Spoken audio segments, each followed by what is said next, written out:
Hello, welcome. Today I'm going to be reading to you stuff in this game I can't read during stream or else it would take the entire stream. I really love when games have encyclopedias and their story is just so lush that they have all this extra information.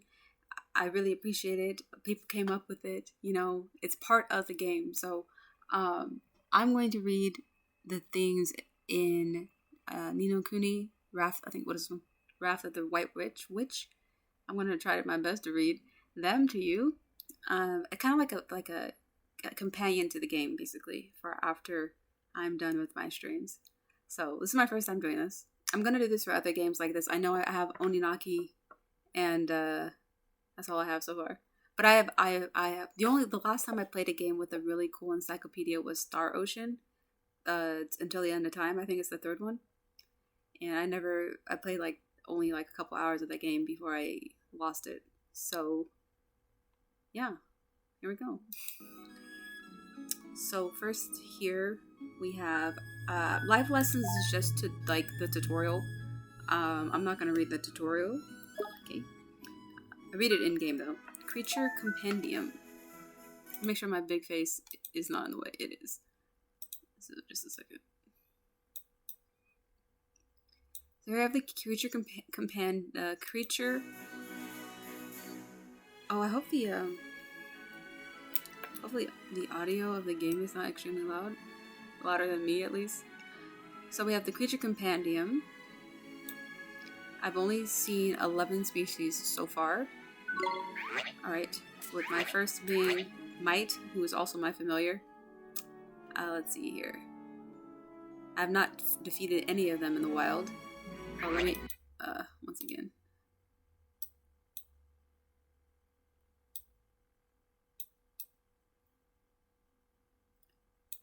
That's because we don't even know where Might resides. But he drops an Emberstone, a Cheeseburger, Pebble Pelt Gem, and he knows Cut Loose, Sandblast, and Smash Hit. Those are his tricks. It's a pint-sized... My goodness. Okay, so Puglis, who will spare up to the most ferocious foe without a moment's hesitation. I don't know what a Puglis is. Perform action? Oh, cute.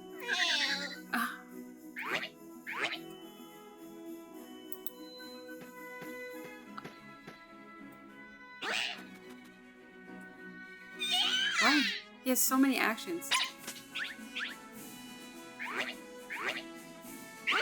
Okay, I think that's all of them. So this is Might. Oh, cute. You can see his actions from every angle. Wow, this game is so detailed. Okay, there's Might. Then Ruff, found in the rolling hills. Drops Pie and booster shots. Tricks are Ear Splitter, Fling Flame, and Hot Huff. Kind of reminds me of looks like Flameon in Pokemon. Often seen gambling on the plains, this rough and ready customer has a real aversion to rain. Cute.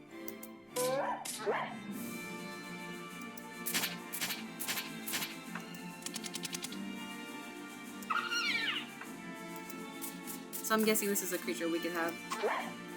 I'm just going through its actions. I think that's all of them. Okay. Rhinosaur. How many of these? I killed one of these only. I've killed 7 of these. Down in the rolling hills. Items dropped: tender beef, spring water, tricks, roly poly, and fling flame. Fling flame.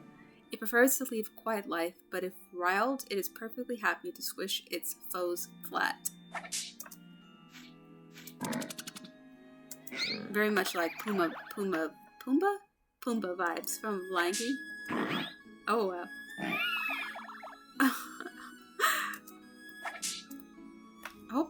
I don't know where to put my face. It's like I'm enjoying this. You can't even see it. Oh, sorry. Okay. Put me down right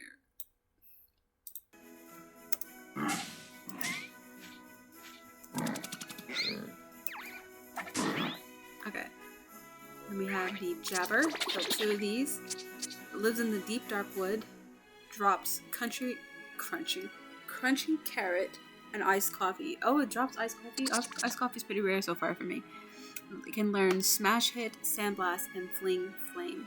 Born from a beast's burning desire for freedom, this carefree character loves nothing more than to hunt in forests. Oops. Oh, oh.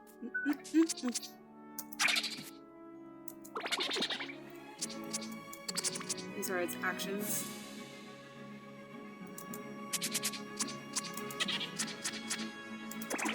Some of them look so similar I can't tell if I've already showed it.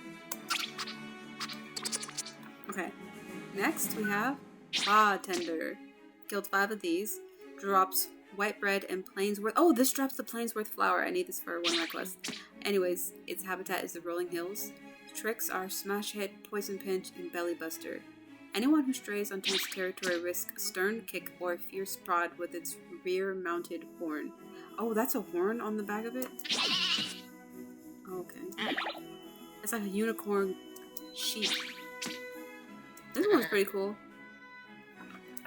I think, oops, out of all of them I've seen so far, I think that's my favorite. Minor Bird. Ugh, my gosh, the mouse cannot stay on it. Just do your thing. Alright. Found in the rolling hills. Drops Dumpty Egg and Plainsworth flower. Tricks are Whirligig, Poison Pinch, Sea Stars. This winged predator's impressive speed and acute vision mean its prey doesn't have a prayer.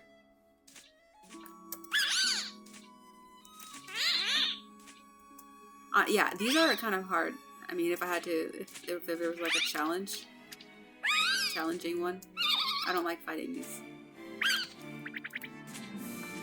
We have Sleepy Fowl. This is so cute. Found in the rolling hills. Drops Poison Begone and Booster Shoots. Tricks Drowsy Drops and Blunt. It jumps out from behind trees and uses its giant wings to blow sand into the eyes of its victims. Wow, look at it. I like this. Let me see.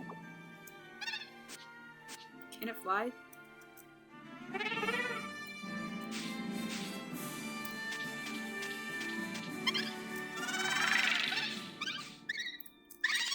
They gave so many actions for these birds. I mean, for these, all the creatures. Okay. Spatu. A habitat is deep dark wood. Drops cake and sandwich. Tricks nutshell, sea stars, and hot huff.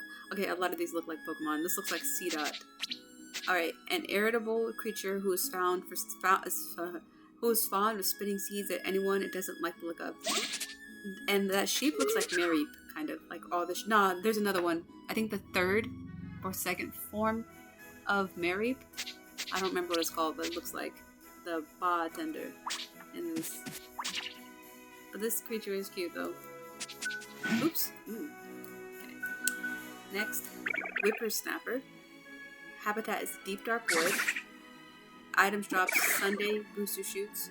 Tricks Bracer, Dazzle Dazzle, Whirligig. I'm gonna do the actions as I read, so we don't have to spend here forever. Oops. Its usual modus operandi is to lie in wait for prey to wander by before rolling itself into a ball and giving chase. Okay, so it's like a roly-poly Venus flytrap. Ouroboros. Habitat is the rolling hills. Items dropped: Humpty Dumpty Egg, Iced Coffee, Tricks, Pick Me Up, Sandblast, Body Blast. The beautiful pattern on the skin stops people in their tracks. It's just interestingly, its lair boasts the same decoration. Oh, really? Of its skin? That's interesting.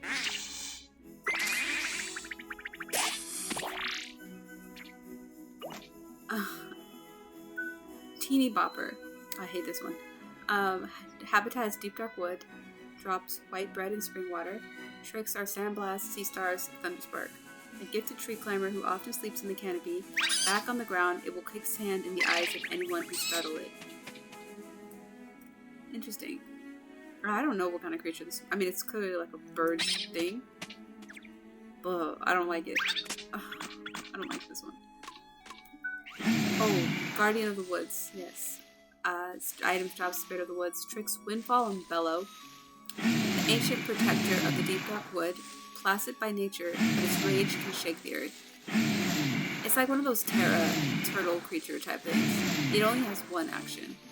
Really cool. Alright, those are all the creatures I've seen so far. Oh, you can search by Mylites? Oh, you can search by species. Really cool. What's a nobilia?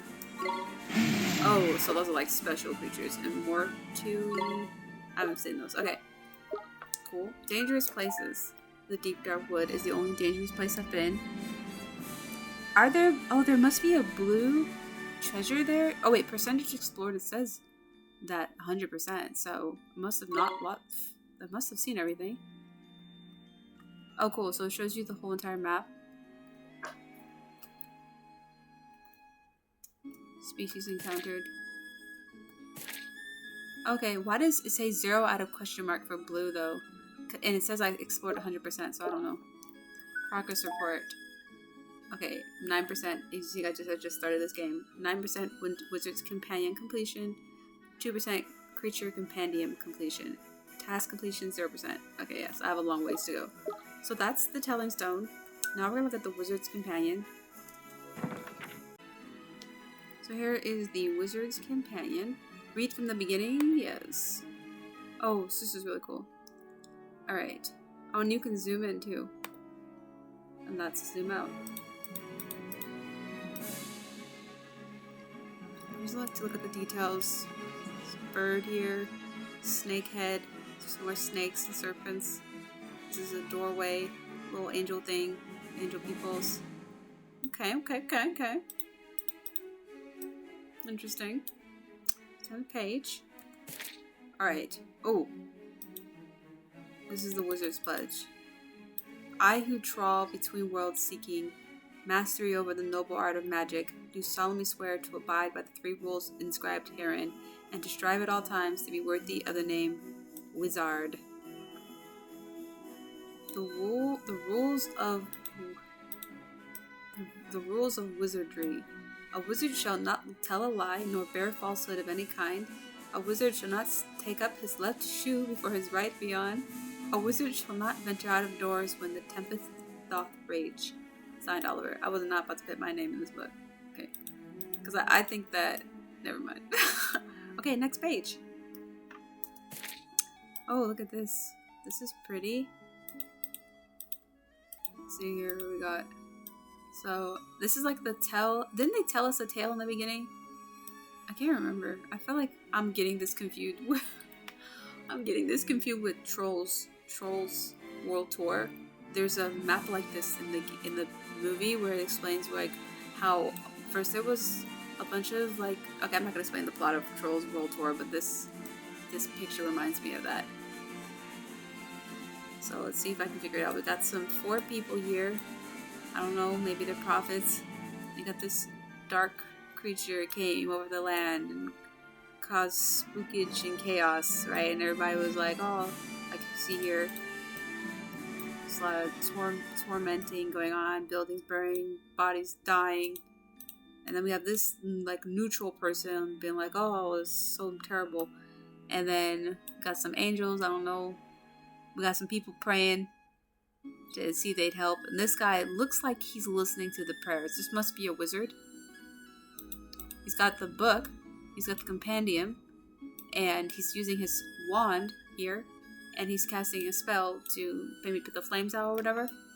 Now, I'm going to assume that these are all wizards. But they do have their head is shaped like Mr. Drippy. That kind of thing.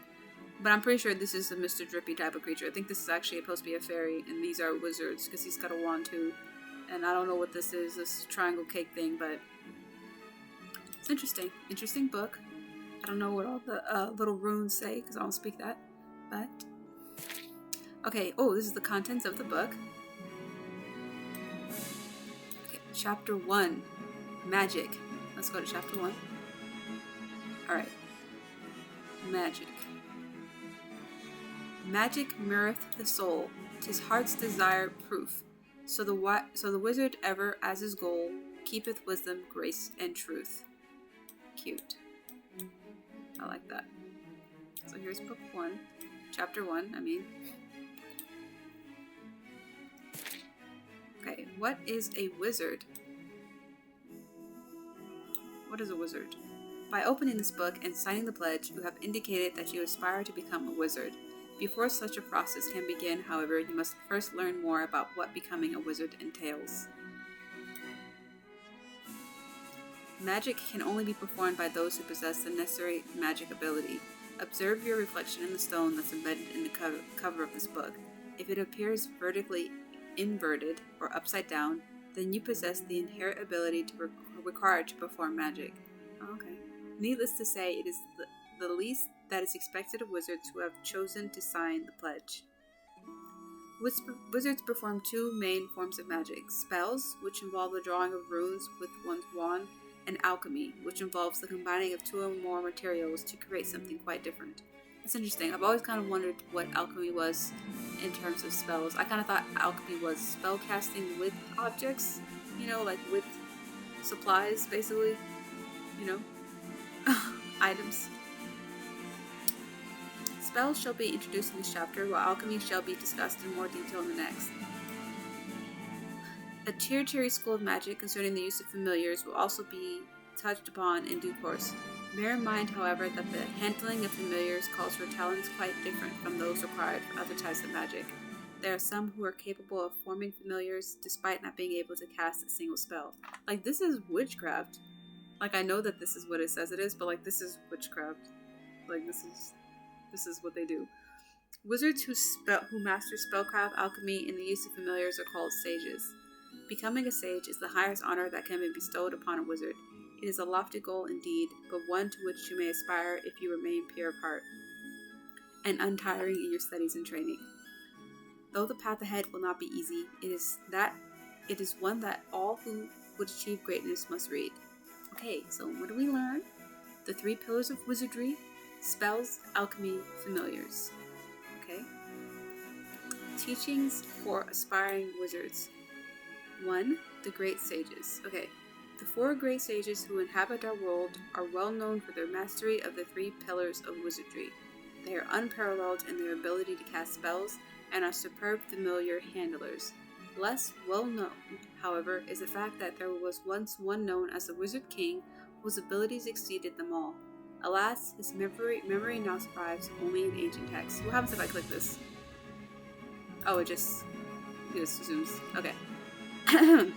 Okay, let's see here. This is the fit of a wizard. Tools of wizardry. Let's see here. These are essential items that every wizard must own. Okay. Is somebody scribbling in this book? Alright, we have the Wizard's Companion, which we have. This very book, the basic text for all aspiring wizards. The Wizard's Journal, which we just got, if you watched my last stream. To extract the greatest benefit from one's wizarding education, one must always be prepared to take notes. We got the Bottomless Bag, a deceptively capacious bag capable of accommodating a near limitless array of useful objects and provisions. We have the Locket. The Locket enables a wizard to store virtues taken from people's hearts. Right. Magic Wand. His magic wand is killer, man. Like, it's the size of his whole body. So that's interesting. Because, usually you see something like that and you say, oh, that's a staff, but apparently it's a magic wand. Anyways, it says, required to draw runes and thereby cast spells. Oh, so when you're using the wand, you're drawing the rune, like you're tracing it out into the air. I didn't realize that. Okay. One's wand must always be treated with utmost care and respect. And then we have the Creature Cage, a small yet spacious vessel for the transportation of one's familiars. That is dope. Okay. Wow, we are still on chapter 1.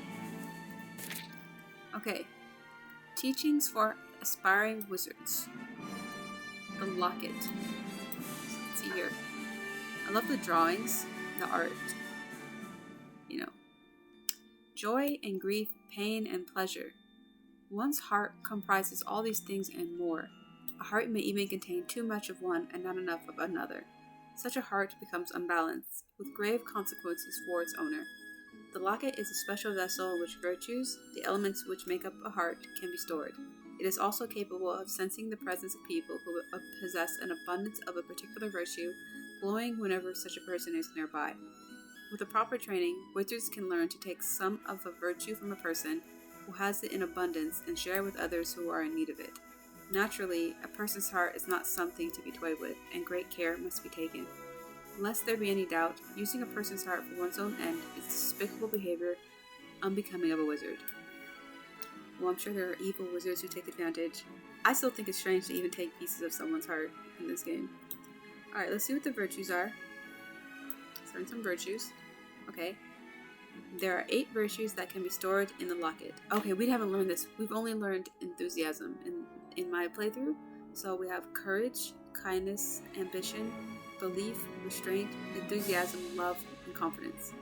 Oh, okay. Interesting. I don't know how I feel about all those. I mean, I feel like those are good. I don't know. Okay. Whilst all of these appear to be wonderful qualities in themselves, an excess of any of them can cause great distress. This is true. This is so true. Because you can't just have all good things. And not all of one. Like all of heart just full of love and that's it. You won't get nothing done. Alright, anyways. Too much confidence, for example, leads directly to arrogance. Very true. Too much ego. Of course, the lack of a particular virtue is also a problem. Indeed, a serious deficiency of a virtue leads to a person becoming unable to function, a state known as brokenheartedness. It is a wizard's duty to extract virtue from those who have it in abundance and share it with those who need it most, so as to restore balance to their hearts. Be aware that no one has an inexhaustible supply of virtue on which you can draw. Furthermore, only a single morsel of each of the 8 virtues can be carried in the Locket at any one time. Once a virtue in the Locket has been shared with a broken-hearted person, you must find another person with an abundance of that virtue from whom to draw some more. I wonder how you can keep the balance though, because like, say you do this really well and you're constantly like, you know, taking from one and putting in another. Would eventually everybody be like the same? I don't know. Probably not. I'm thinking too much. I'm reading too much into this. Okay, so 1. A person with an abundance of one virtue agrees to share some of it. 2. The virtue is then given to a broken-hearted person who lacks it. And then 3. The heart's balance is restored and the broken-hearted subject returns to his natural state. I feel like they should have made this person like green and red to really show the balance. You know. Alright. Casting of spells. So what do we have to see here? Some guy here, very Moses-like, standing on a little cliff. It looks like he's casting a very powerful spell.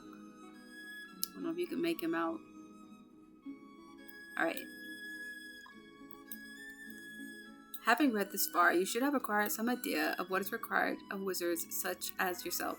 It is therefore time for you to draw your first runes. It is not something to be taken lightly, however. There is a strict sequence that must be followed, and the consequences of breaking said sequence do not bear thinking about. So great care must be taken when learning to draw runes. Okay, teachings for aspiring wizards. The legendary wand.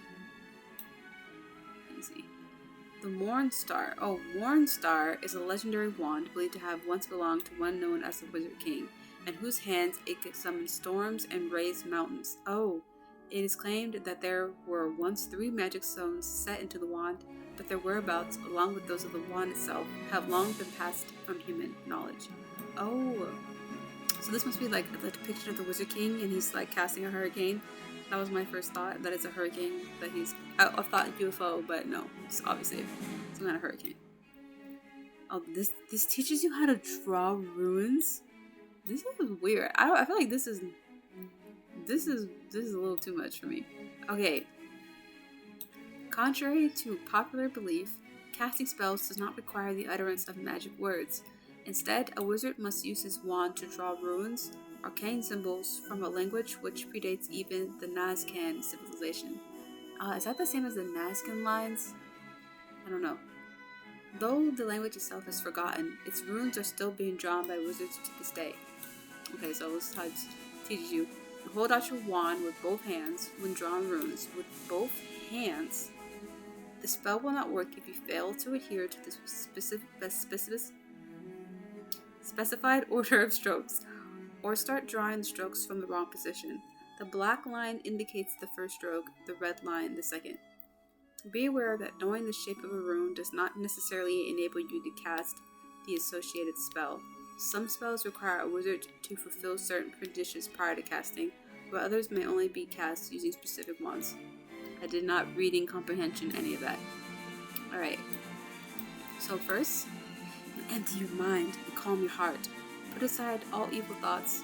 Visualize the spell you wish to cast. And why are they really teaching wizardry though? Like, okay, never mind. Okay, can we just assume that this is what Oliver is reading? Like, he's really reading this book and learning how to actually be a wizard? Or is this actually for people who, like, in real life, like to learn? Okay. 2. Hold your wand upright and focus all your energy upon its tip, drawing the rune in the air. Oh, you draw it in the air. See, I was imagining that you draw it at the object you're casting your spell on or something. And then 3. Do not release your wand until the spell has been cast. Doing so may cause the rune to be lost in the ether for all eternity. What does that do? You do it with it?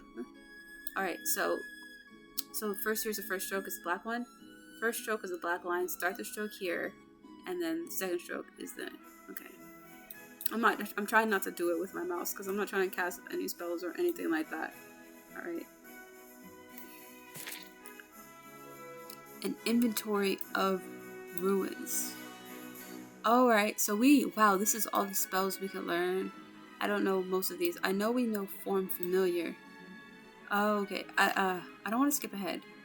Wait, that was the end of chapter 1.